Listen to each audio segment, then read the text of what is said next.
As I said, Matthew and Mark both record this. And if you look at that very first verse, in Luke it says that he says to them all, and then it goes on, Jesus teaching. In Mark 8:34 it says, when he called the people to himself with his disciples, he said to them, and it goes into the teaching.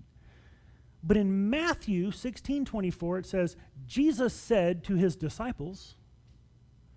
So who's he talking to? Is he talking to his disciples, or is he talking to a crowd of people? Now what's interesting is there are those who will look and go, see, look right there.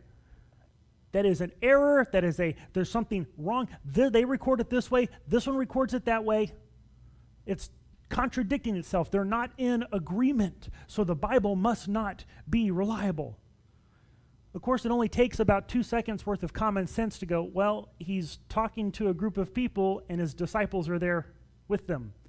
So maybe there's a group of people and he's talking to his disciples mainly, but everyone else is there, get to hear the benefit of the message. Either way, there's a crowd with him, his disciples are there, he's talking. None of this contradicts. A contradiction is a very specific thing that says this is true and then this is false.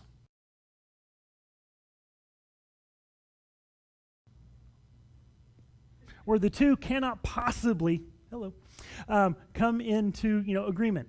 That's not the case here.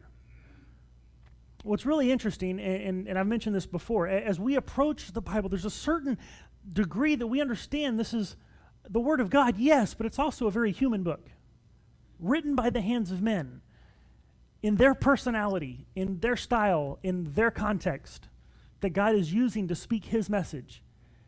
And if you remember, whenever we did that study with J. Warner Wallace, Cold Case Detective, he said that as an atheist, as he studied the Gospels, one of the things that jumped out to him to help him see that it is true and reliable is exactly this kind of little slight difference in variance, because it reads the way eyewitness testimony comes across to him. As a detective, he expects his witnesses to have slight disagreement. Not contradiction, but slightly different perception on the situation. He said that if witnesses are actually telling him the exact same thing, every detail, word for word, all the same, he knows they're lying. But whenever he reads the Gospels, and he says, well, Matthew says he's talking to the disciples, but Mark and Luke say he's talking to a crowd. Well, Mark and Matthew and Luke kind of have a little different perception and take on it of what was being recalled and what was being communicated. That's exactly how eyewitness accounts come across.